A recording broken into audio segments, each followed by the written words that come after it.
Começa agora o Balaio Cultural, programa da Rede Cidade de Comunicação e Cidadania, integrante do projeto Canal Plural, a TV da Educação, Diversidade e Economia Criativa.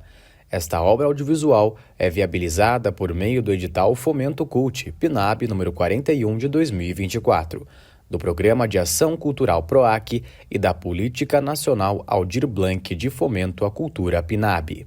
Realizado pela Secretaria de Cultura, Economia e Indústrias Criativas do Estado de São Paulo, Ministério da Cultura e Governo Federal.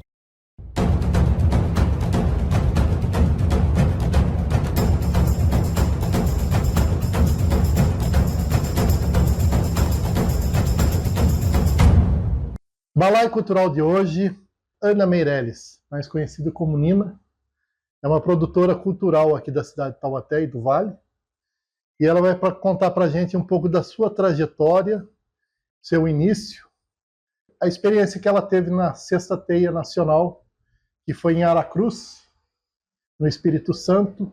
Vai contar com detalhes o que aconteceu lá de bom, de interessante e o que ela trouxe na sua bagagem. Fala pra gente a sua trajetória, como que você começou como produtora cultural. Eu comecei como produtora cultural, é muito difícil saber exatamente quando eu comecei, porque às vezes a gente vai fazendo e a gente não vai entendendo, acho que muito das pessoas que trabalham na produção tem essa questão, você começa a fazer sem entender que é um trabalho. Então você começa a produzir um evento, muito se começou na quadra do Parque Aeroporto, da escola de samba, mas sem ter noção de que aquilo é produção. Então você vai fazendo arte, você vai criando eventos. Então, assim, dizer exatamente quando começa, eu não sei dizer. Acredito muito que o Parque Aeroporto, quando eu volto para Taubaté, dos primeiros lugares que me abriu a porta e me deu espaço para estar trabalhando junto com a dona Cecília maravilhosa. E a gente sabe a dificuldade que tem, né, Ana, de a gente produzir alguma coisa. Fala pra gente as coisas que você vem produzindo ao longo dessa sua trajetória. Você é de São Paulo, né? Eu nasci em Tremembé, fui morar muito pequena para São Paulo, e aí mudei muito. Morei em Foz do Iguaçu, morei no Rio de Janeiro, morei no Taboão da Serra. E tem gente que me pergunta assim, nossa, por que você agora criou raiz? Uma, porque eu adoro Taubaté e amo o Vale. Então eu acho aqui muito estratégico, porque aqui tem tanta cultura em volta. Então, se você quer praia, você tem Ubatuba, você tem São Luís do Paraitinga, você tem Paraibuna, que é uma graça também, que acontece um monte de coisa. Você tem Santo Antônio, então aqui tem muita coisa próxima. Assim. Então eu gosto muito de estar no Vale por conta disso. Taubaté é importante para o Brasil. As pessoas não reconhecem isso. Sentir essa necessidade de valorizar a cidade. Fala pra gente disso. Então, uma coisa que me incomoda muito são os memes, não porque eu não tenha senso de humor, mas eu vejo tanto potencial, tanta coisa legal que acontece em Taubaté, tanta história, e aí a referência ficam os memes, sabe? Quando tem muito mais coisa pra gente saber, pra gente conversar, pra gente debater, do que os memes. Então, assim, Taubaté é encantador. Eu tenho muito orgulho de ser caipira. Acho muito lindo ser caipira. Acho que caipira não é besta, caipira é muito esperto. Em cultura caipira, esse licença para chegar, e uma pipoca com queijinho, o jeito da gente falar, o jeito da gente se expressar, o jeito de querer fazer tudo uma festa. Tem muita potência, Taubaté. E muita história também, como você falou. A Ana veio com a gente junto com a Cecília. Primeira vez que eu tive contato com a Ana, ela veio com a dona Cecília aqui, que é um ícone em Taubaté, né? Maravilhosa. Uma pessoa muito dinâmica. Tenho orgulho de conhecê-la porque ela tem uma trajetória política, cultural, comunitária também. Inveja muita gente aqui que acha que faz o comunitário, que faz política em Taubaté e que faz o bem-estar para as pessoas. Mas a Cecília tem tudo isso numa pessoa só. Como que você chegou até a Cecília? A dona Cecília foi através de um amigo que estava tendo um evento lá, me chamou para ir. E, assim, eu digo que foi amor à primeira vista. Nós duas, assim, nos encontramos e nos identificando muito, de uma forma muito bonita, que a nossa brincadeira era que eu me via no futuro e ela se via no passado, sabe? Porque nós temos uma conexão que não se explique. Desde o momento que eu conheci a Dona Cecília, não larguei mais. Agora faz um tempinho que eu não vejo, mas a gente tem aquele amor guardadinho, que a hora que precisar, eu sei que posso contar com ela sabe que pode contar comigo. Dentro da escola de samba, qual os trabalhos que você desenvolveu? Então, dentro da escola de samba, nós vivemos momentos muito lindos, que foi, né, eu já cheguei, já estava lá, mas participei de eventos que aconteceram, que tiveram ligados junto com o Maracatu, com o Baque do Vale. Tivemos a Pastoral da Criança, o Diversifique-se, que começa também ali na quadra do Parque Aeroporto. Sempre respirou cultura e diversidade. E política. Porque fazer cultura também é fazer política. Fala pra gente dessa coisa que você tem tanto orgulho, que é o Baque do Vale. Eu tenho, assim, eu acho que o Maracatu tem uma importância enorme na minha vida, quanto à cultura popular, e já chego aí. E o Baque do Vale foi também através do Bruno Urzua, né? Tanto o Parque Aeroporto quanto o Baque do Vale, eu cheguei através dele. O Maracatu, hoje não sou mais integrante do Baque do Vale, mas tenho uma gratidão enorme e um carinho gigantesco pelo Avelino, pelo Itajubá, por tudo que me agregou na trajetória.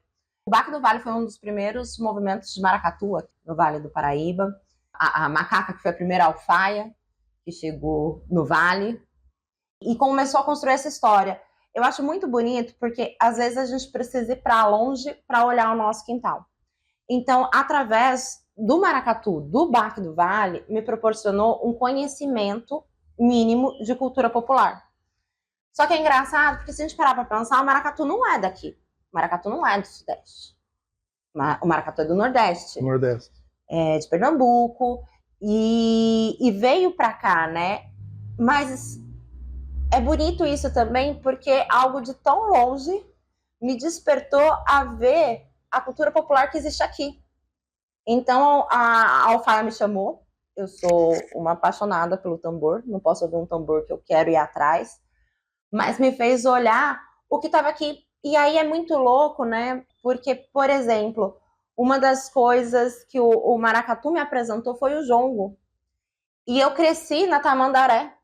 Eu tomava a canelinha da tamandaré, sabe? Porque na época minha avó emprestava o terreno e eles de agradecimento mandavam a canelinha para ter o jongo. E tava no meu quintal. Então, às vezes, a gente precisa sair, ver o mundo para poder olhar o que belo que tem no seu quintal, né? E hoje, coisas que eu não deixo de ir é no jongo tamandaré. Tô em falta com o jongo da Independência, do Jefinho também, que sou cria também do Jefinho, me colocava na carroça, levava o mundo, sabe? Eu brinco que o Jefinho era a única pessoa que nunca me tratou como menininho, ele me tratava como criança. Chupa a cana direito, sabe? Sobe aí, para de frescura, vamos que vamos. E o Divino também em São Luís também foi outra coisa, que foi o baque que me levou a conhecer a festa do Divino. E hoje, esse ano, por conta da minha ida ao Teia, depois de 11 anos, foi a primeira vez que eu não fui à festa do Divino. Fala um pouco pra gente, o pessoal que tá vendo a gente, sobre a canelinha. É uma bebida que é inexplicável, e aí vai precisar ir no jongo da tamandaré. O que é a base dessa canelinha? Eu não sei nem te dizer. Eu só sei que é bom. Mas é alcoólico? É alcoólico. Assim, é muito frio, né? Numa época do ano muito fria agora. Então, a gente tem a canelinha para esquentar e a fogueira.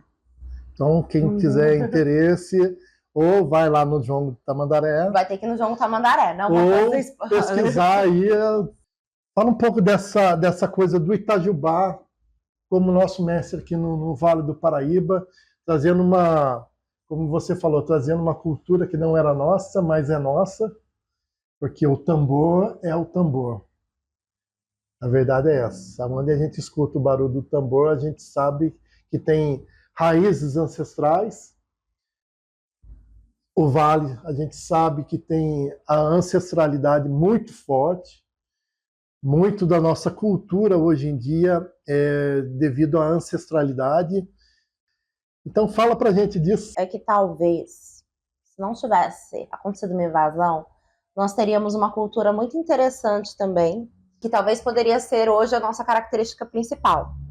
Mas, como não dá para mudar o passado, eu acho que a gente pode compreender com maturidade, né, muitos absurdos que aconteceram, e aprender a admirar a resistência do povo negro. E a resistência do povo negro É muito bonito. É muito bonita. Porque você cantar e você dançar em meio de tanto sofrimento, não é para qualquer um, não. Não. Não é para qualquer um, não. E esses saberes, eles se manterem. Então, por todas as medidas que tentaram fazer de apagamento, eles conseguiram manter, através da oralidade, a sua história, que hoje a gente está num momento ainda muito difícil, né, com relação ao racismo, com relação à intolerância religiosa, mas que hoje a gente pode ter, igual a gente teve aqui, a TEIA, valorizando os saberes dos mestres. Quando você fala para mim assim, o que é o mestre para você, a gente tem a questão de idade como um reconhecimento, porque hoje, ainda bem, temos políticas públicas que reconheçam mestres, porque nós tivemos tempos aí onde eles morriam em situação muito precária. Então eu acho mais do que justo, e quem dera fosse para todos os mestres, porque ainda existem burocracias, então muitos mestres ainda não conseguem alcançar o que é seu de direito, mas eu acredito que mestre para mim é todo mundo que te passa um saber. Então a gente tem, nem sempre, tem pessoas às vezes que são jovens e que têm um saber muito grande. Eu tive uma conversa até na TEIA com a Karen, do Leão, e nós falamos sobre isso porque é uma menina jovem que também não gosta de ser chamada de mestra. E ela me explicou também o que ela vê, né? Às vezes, eu acho que para quem está nesse lugar, acho que precisa de uma bagagem muito grande. Agora, quando a gente não tem conhecimento, quem passa um pouquinho desse conhecimento para a gente já começa a ter esse olhar como mestre. E aqui, assim, teve o mestre Itajubá, tem o Avelino junto dele, que é uma pessoa, assim, que às vezes não está nos holofotes, mas que tá sempre junto nessa história toda, sabe? O Avelino tem uma grande importância no BAC, ele não tá com apito, mas ele é aquele que organiza, que dá a recepção, que zela pelos batuqueiros, que pergunta se tá todo mundo bem, sabe? Ele ajuda a reger de uma forma diferente também essa história. Tem o Mestre Quintino, que hoje eu aprendi algo muito bonito, porque eu amei o tambor. E o Mestre Quintino, ele veio com o projeto dos 100 tambores pelo mundo. Então, eu consegui me reencontrar tirando camadas e camadas de um tronco de madeira, sabe? Então, a cada camada tirada, veio uma reflexão nova, veio saberes novos. Então, esses momentos de introspecção fazendo tambor também me fizeram refletir muito sobre a cultura e todo o processo que envolve, sabe? Que é muito bonito. Então, a gente tem mais paizinho também, que chamou ele, tá? Mais paizinho, você fala assim, mais paizinho, vem aqui. Vai lá com a bicicletinha dele e tá presente, né? Nós temos as mestras figureiras, então é muito bom que aqui a gente tem muito para aprender, tem muita gente para ensinar. Cita os segmentos que você monta projetos. Fala pra gente desses projetos que você está englobado. Eu sei que você faz muita coisa ao mesmo tempo. E hoje ela abriu uma exceção pra gente, veio aqui dar uma entrevista pra gente, e a gente sabe que o produtor cultural é 24 horas pensando em como produzir as coisas sem dinheiro. Sem dinheiro, sem dinheiro. Primeira coisa, antes de falar sobre isso, assim, eu acho que a TV Cidade é um guarda-chuva, é uma casa, é uma família, e eu me sinto muito honrada quando eu consigo dividir momentos aqui nesse guarda-chuva, nessa casa, nessa família, porque, mais do que tudo, eu acho que eu encontrei muito vocês em ideias. Então, eu acho que, tantos anos no caminho, todo mundo acostumou a ver a TV Cidade. A TV Cidade está cobrindo tudo, mas sem entender a profundidade da TV Cidade.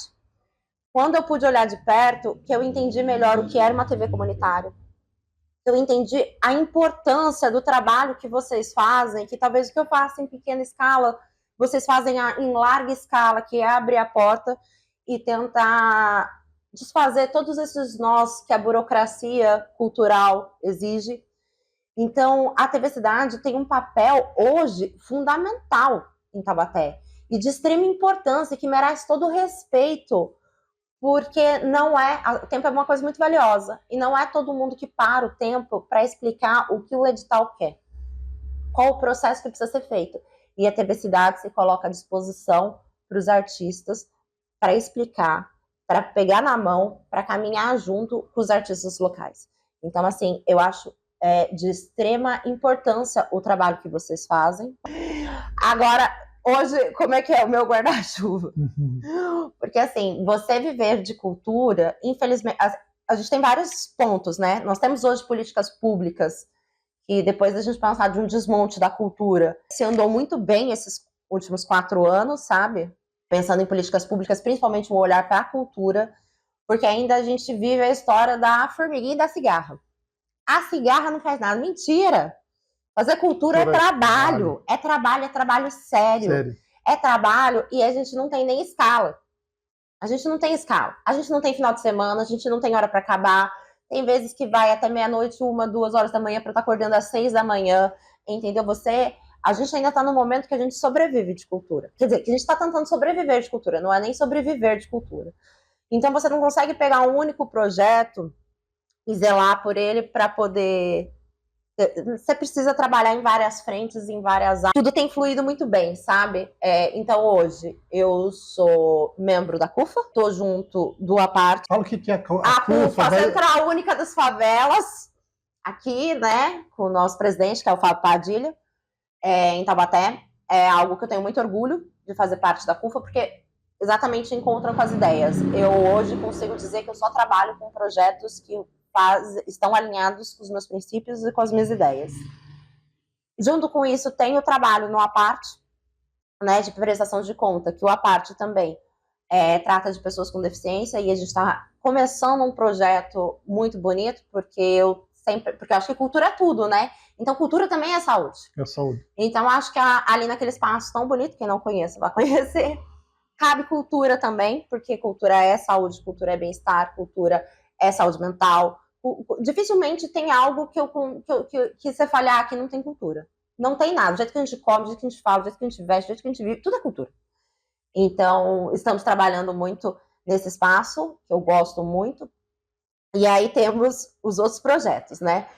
Tem o Diversifique-se, que é maravilhoso, que está... Fala um pouquinho o que é o Diversifique para as pessoas entenderem. O Diversifique-se é um projeto pensado, idealizado pela Mariane.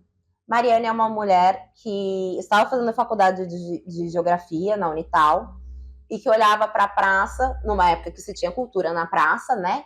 E falava assim, mas por que cultura está aqui fora e por que o ensino está só lá dentro? E ela cria essa ideia de diversificar. Então, com o Diversifique, né, a gente faz ocupação na cidade. Começou no Parque Aeroporto, né? Hoje a gente consegue pensar em dias e estar em vários pontos da cidade, também com muita dificuldade, mas no ano passado, por exemplo, a gente fez o rap e o rock na praça, sabe?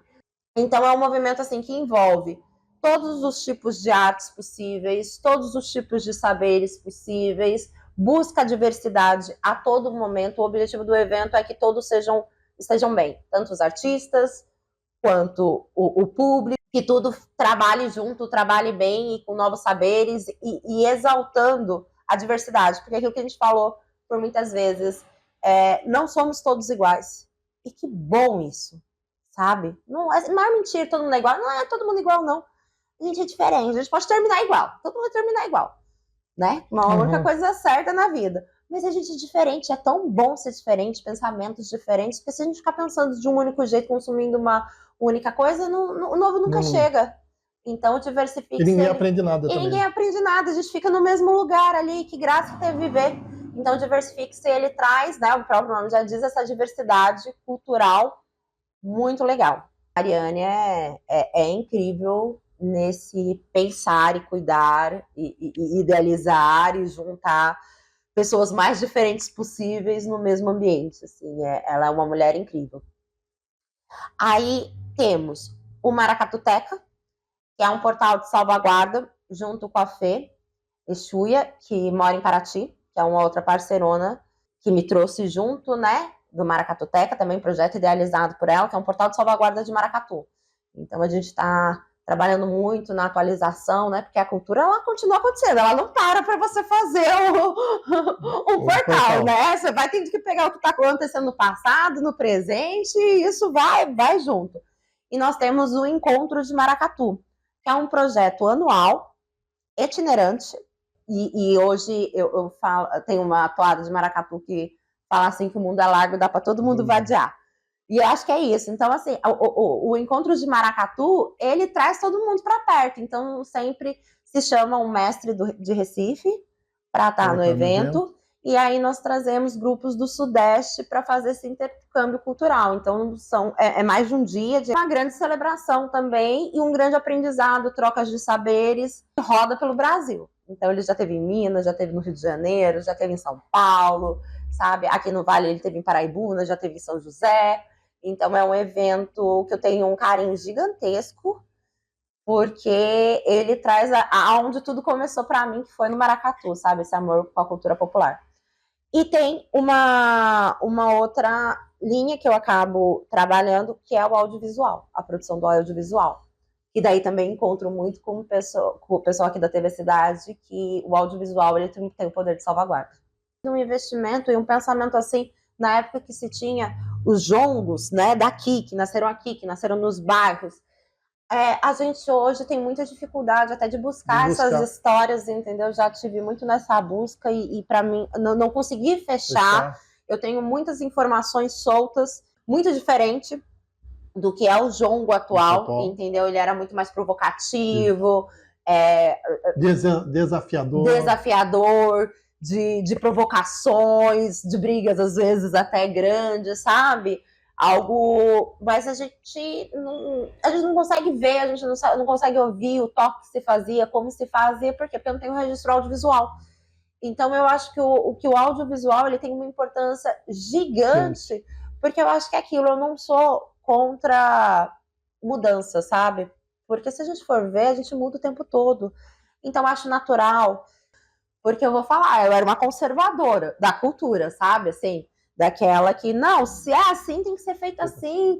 Uma arquitetura, se ela é desse jeito, ela tem que se manter desse jeito. Já tive um pensamento muito fechado com questão cultural, de se manter as tradições, né? De não se perder, que judiação se perder. Hoje eu entendo melhor o processo. Porque eu brinco que cultura popular, como tem várias versões, você descobre que não existe verdade absoluta. Quando você é da cultura popular, você descobre que não tem verdade absoluta, sabe? E às vezes mudanças são necessárias. Mas é muito importante olhar para trás, onde eu consigo respeitar melhor isso e admirar também. Nossa, que legal. Porque algumas coisas, elas evoluem. Né? Mas eu acho sempre importante também olhar para trás, não esquecer quem Mas a essência está sempre ali. Exatamente. Evoluindo. E como ela alimenta a gente, alimenta. Como ela alimenta, eu não consigo imaginar minha vida sem trabalhar com a cultura. Dentro de todos esses projetos que você falou, tem mais algum que você está almejando ou está trabalhando já? Então, tem outras coisas, né? Tô escrevendo um projetinho aqui com o Renan, do Poetas da Rua. A gente tem outros projetinhos, né, de audiovisual, né? Sempre vai rolando várias coisas ao mesmo tempo, assim. Mas essa volta ao TEIA me deixou assim com a cabeça quando me perguntaram assim, como é que você tá? Como é que foi ter ido? Eu falei, eu ainda não consigo dizer. Porque sabe quando você pega um arquivo muito grande e tenta baixar?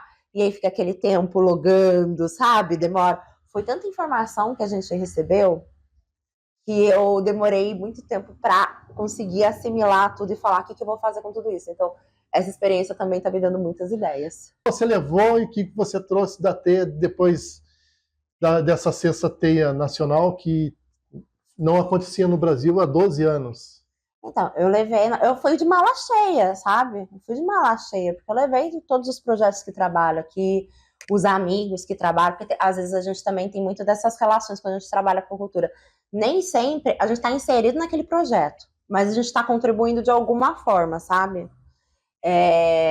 Então levei assim muita coisa, acho que eu fui bem com a mala bem cheia, mas na hora de voltar deu excesso de bagagem, porque foi muita coisa e em vários níveis, sabe? Então quando a gente fala, eu até brinquei um dia com a Claudinha aqui da TV Cidade, que eu falei assim, eu nunca vi gente tão bonita. Era um lugar cheio de gente bonita. Isso é o mais simples do que eu vou falar.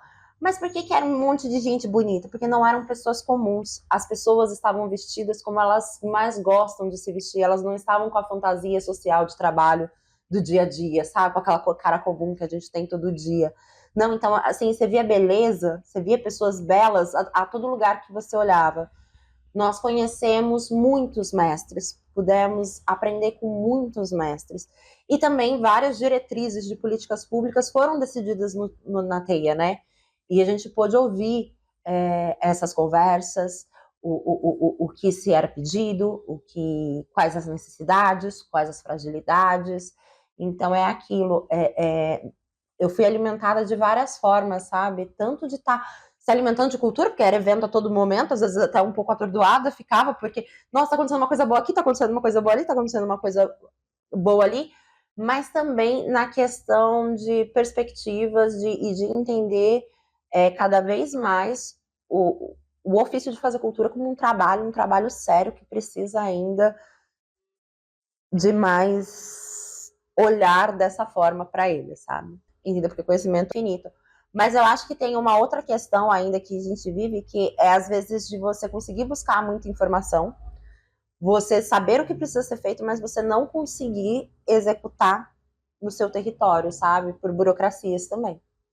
Então, muitas vezes eu sinto essa fragilidade nossa de não conseguir executar mais, porque, assim, potencial de cultura tal até tem de monte, mas empecilhos, desânimos, dificuldades, barreiras, pedras, tem também muitas. Mas isso é o que é o combustível para a gente poder fazer cultura. A gente é teimoso. A gente é teimoso, a gente gosta de desafio para fazer mais.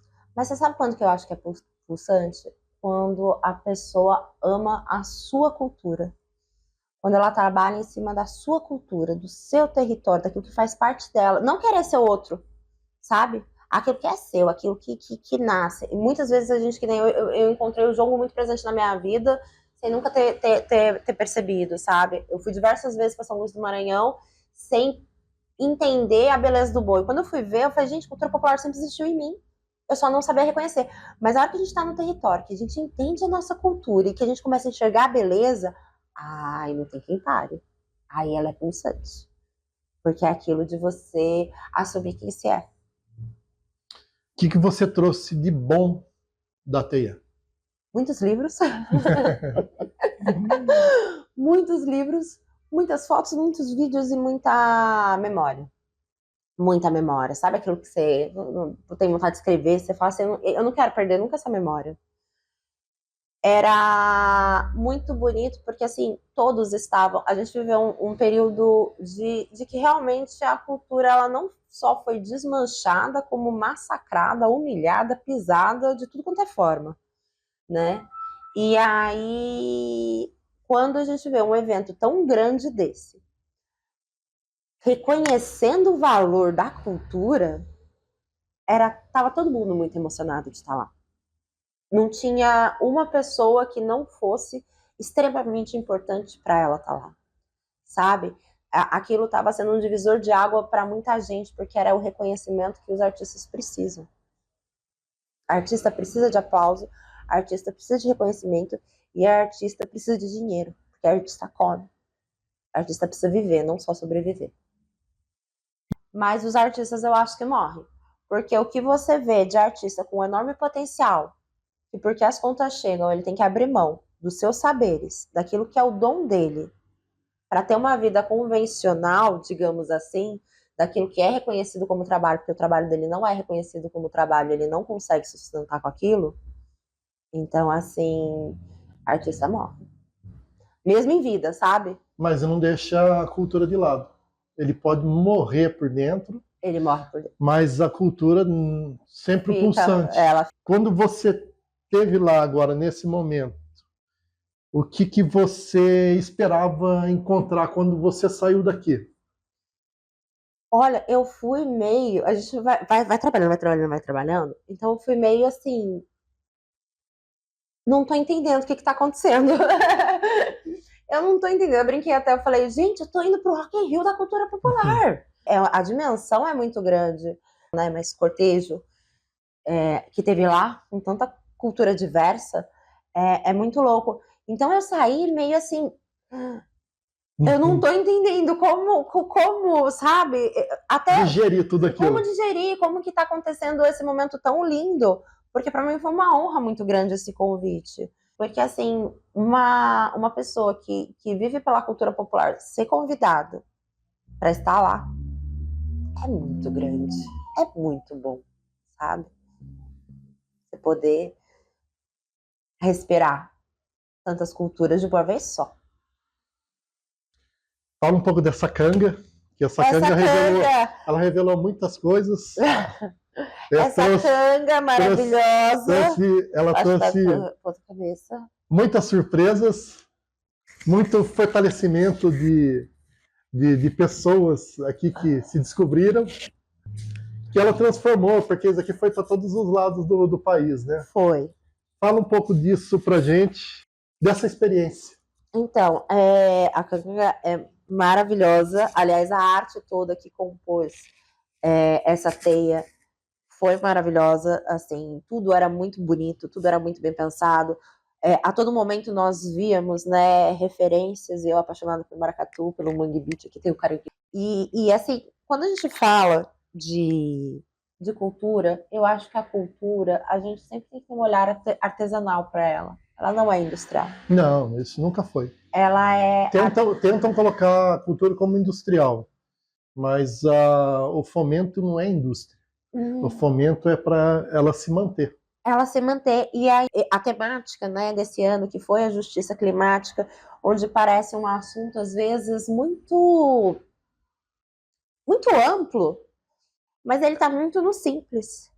E eu acho que quando a gente começa a respeitar mais a cultura artesanal, o processo que integra o homem junto com o ambiente, o processo manual que entrega o homem com o ambiente, né? A gente tem esse exemplo quando a gente fala dos povos originários, que estiveram muito presentes na teia. A gente tem esse exemplo quando a gente vai falar do coco babaçu, que as mulheres que têm essa cultura de colheita do coco babaçu e fazem deles vários processos, inclusive o carvão lá no final, e hoje a indústria pega, já transforma em carvão, já é poluente. Quando a gente vê assim, grandes líderes discutindo sobre a justiça climática, ela parece algo muito grande, muito mundial, mas ela começa muito artesanal. Ela começa com a cultura. Com a nossa cultura aqui, com a cultura pequena, sabe? Se ela fosse mais valorizada, talvez esse seria o melhor caminho. E a equipe que foi daqui? Nós dormíamos muito pouco. Era muita coisa acontecendo ao mesmo tempo. E assim, tem que tomar decisões a todo momento. Porque você, às vezes, fazer a cobertura de uma coisa era você descartar outra coisa. Então, assim, nós tivemos um pacto muito legal, se você começou aqui, você vai estar 100% aqui, não interessa o que está acontecendo. E a gente levou isso de maneira muito séria, sabe?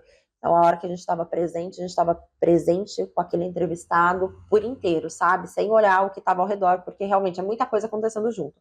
Então, assim, foi muito cansativo, foi muito puxado, comemos pouco, dormimos pouco, chegou no outro dia, eu falava assim, eu só quero ouvir a terra, porque era uma exposição do Krenak, que daí tinha umas redes, assim, eles fizeram uma exposição linda, usando até muita coisa que foi descartada, maravilhoso, tinha umas redes, assim, no último dia eu só queria ouvir a terra, sabe, deitar lá e ficar aqui. Mas eu acho que tá unida, lógico que tem, às vezes, né, os atritos, né, do corre-corre, do dia a dia. É o tempero. É o tempero, mas é porque todos estavam de maneira intensa lá. E quando a gente tem intensidade, você se vive por inteiro. Então, na hora de ficar bravo, depois ficar de boa, e depois fica tudo bem, sabe? Foi muito gostoso.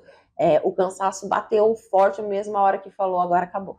A hora que a gente viu tudo desmanchado, que o cansaço veio e falou, agora cansei. Quando a gente esteve lá, a gente viveu de maneira muito intensa. Bacana isso. Ana, ficou alguma coisa que você queira falar? Deixa para o nosso público aí. Alguma coisa que ficou sem perguntar para você? Tá, a câmera é toda sua, pode falar. Foi uma delícia de conversa. Que bom poder estar aqui conversando com você. E assim, a gente falou muito de cultura popular e tal, eu como produtora, mas tudo começou no teatro. Então acho que a gente se encontra muito, porque toda essa história começa num palco, até eu descobri que mais do que estar em cima do palco, eu gosto de estar no bastidor. Então acho que a gente compartilha isso. Foi uma conversa maravilhosa. Obrigadão pelo convite. O Balaio Cultural fica por aqui. Obrigado ao Mário Jefferson, nosso produtor, que é o nosso diretor aqui do projeto Balaio Cultural. Ao André Ferreira, que sempre faz a produção para a gente, ajuda nas câmeras também quando precisa, faz a rede social. A Cláudia Mello, que sempre faz a câmera para a gente, faz fotografia. Ao Jonathan William, que faz também, que são apresentadores aqui do Balaio Cultural. Cada semana é um fazendo a sua parte e trazendo um pouco mais de cultura e mostrando os talentos que tem, as pessoas que fazem cultura, os bastidores da cultura. E para a gente é um prazer. E até a próxima. Obrigado, Ana. Eu que agradeço. Obrigadão. E até a próxima.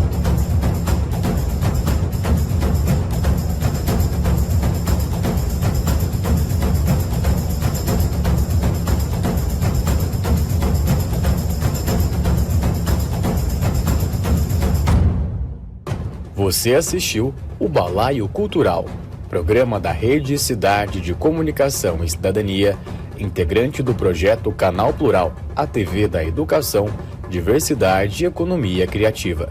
Esta obra audiovisual é viabilizada por meio do edital Fomento Cult SP PNAB, número 41 de 2024, do Programa de Ação Cultural PROAC e da Política Nacional Aldir Blanc de Fomento à Cultura PNAB, realizado pela Secretaria da Cultura, Economia e Indústrias Criativas do Governo do Estado de São Paulo, Ministério da Cultura e Governo Federal.